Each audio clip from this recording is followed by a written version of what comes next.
Sure, thanks, Danny. G'day, Jack. Mate, firstly, just interested in how you feel the girls have dealt with the delay and just the general feel around the camp ahead of it's an important week, mate. Yeah, look, I think they've handled it really well. It's obviously not ideal when you think you got your fixture in place and you think you're playing a prelim the week before, but they've handled it really well, and it's things that are out of our control really. And we were fortunate enough we got to get a sort of bank a big week of training last week. So in theory, we've really had 3 weeks to prepare for this weekend's game, and now that we're finally here, I think they're pretty excited that we can finally get out there and play. Do they pick your brain at all, mate, about your experiences and how to deal with sort of high pressure situations?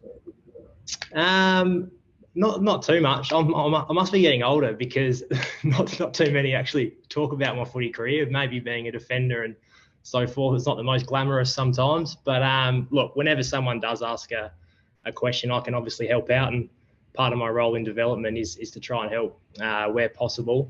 But like the girls have got so much experience in this group, so many final series and players like Chelsea and Erin and Stevie and EJ and Sarah Allen, like girls who have been here since the start.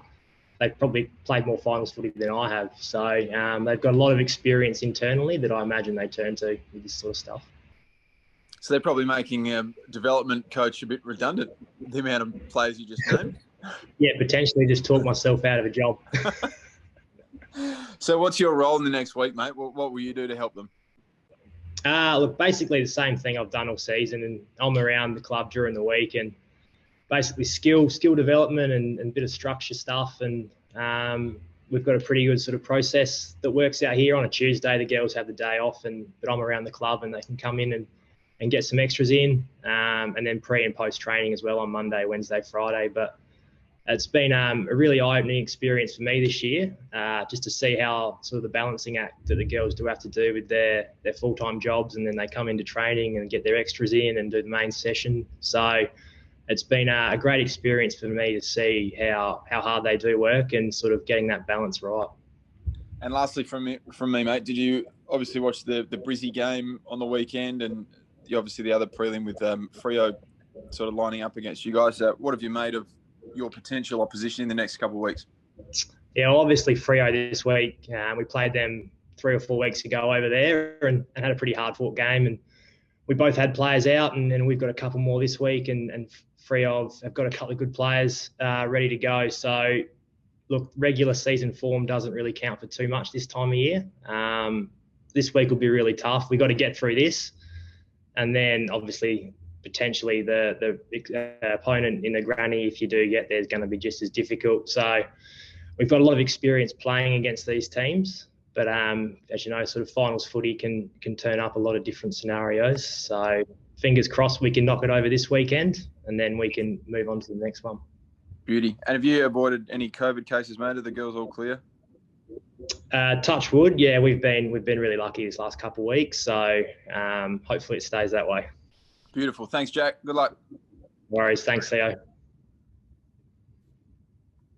Liz, were you after asking any questions? Yeah, thanks, Danny. Hi. Sorry, Liz, you're dropping out. I think we can't actually hear you. Oh, okay. There we go. That's better. Oh, right. Okay, weird. Sorry. I was really interested in the COVID situation as well. Just whether you had anyone in isolation at all, and also the government changed the COVID rules on Friday, so we're back to the 4 hours. Does that mean the girls are actually relaxing what they're doing, or has it been ramped up?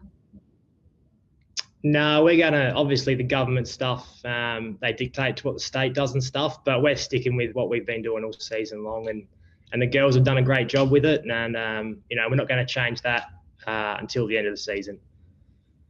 Yeah. And what about the schedule for this week? Are you able to train on Adelaide Oval before the game, that kind of thing? Yeah, I think we've got our main session there on Wednesday, so be really exciting. It's always nice to get onto Adelaide Oval, and massive stadium, obviously, and get a run around before the game there. So the girls are pumped for that. And how are you going to combat the fact that when you play on Saturday, it's been 20 days, I think, since your last game? It's quite a long break. How do you combat that? Obviously, it's a long break, but it was sort of due to circumstances that were out of our control, and the girls banked a massive week of training last week, so we basically treated that almost like the same sort of game loads as you would in a regular week of footy. So we think we've counteracted that, and then now that we're obviously in our game week now, everything feels pretty normal, to be honest. We're just gearing up for Saturday's game, and the playing list is pretty healthy. We've got pretty much a full list to almost pick from. So we couldn't ask for too much more there. And then we'll have a little bit of a run around tonight, main session Wednesday as we would normally, and then a little run around Friday, and we're good to go. Anyone putting their hands up for Eloise Jones's spot? Yeah, we've got a handful of players. You know, basically our whole squad is a good case for selection. They've played some great footy in the AFLW this season, and we'll have to make that decision probably Wednesday night. But there's certainly a couple of players that are putting their hand up there, and it's a good dilemma to have from a coaching perspective, I guess, is to have so many players fighting for that position. And the last time you guys played Fremantle just a few weeks ago, Kiara Bowers obviously wasn't in the team. She's a big in for them. What are your plans for someone like Kiara? I'll hope that our midfield can get it done first and foremost. But yeah, look, she's a fantastic player and a massive in for them. And we just got to play the type of footy that we want to play, and hopefully that can mitigate most of those situations, and we can get the result. Thanks, Jack. No worries. Thank you. Was anyone from Channel 10 on? Nope. We've got someone called... Can you hear me now? Oh, yep. No. Is that Channel 10 there? Hello? Hello, can you hear me? You got me now? Yes, go. Okay. Jack, a pretty simple one from me. How much does a big home crowd play into a prelim final like this one, when especially you try to get them, up and about and on your side early?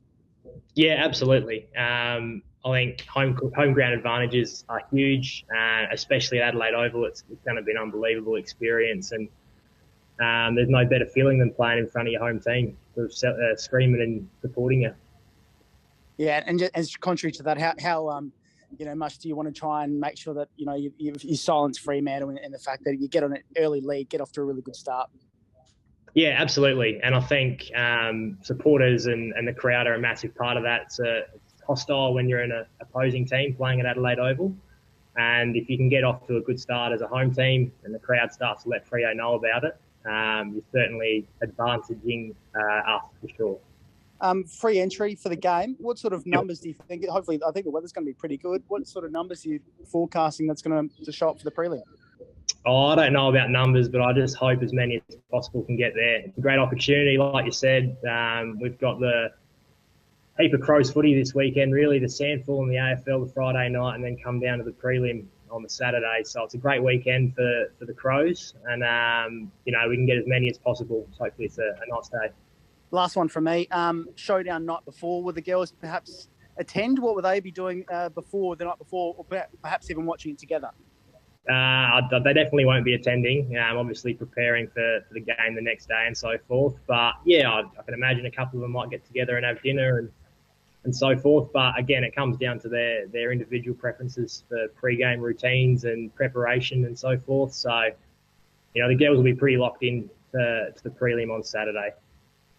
Thanks, mate. All the best. No worries. Thank you.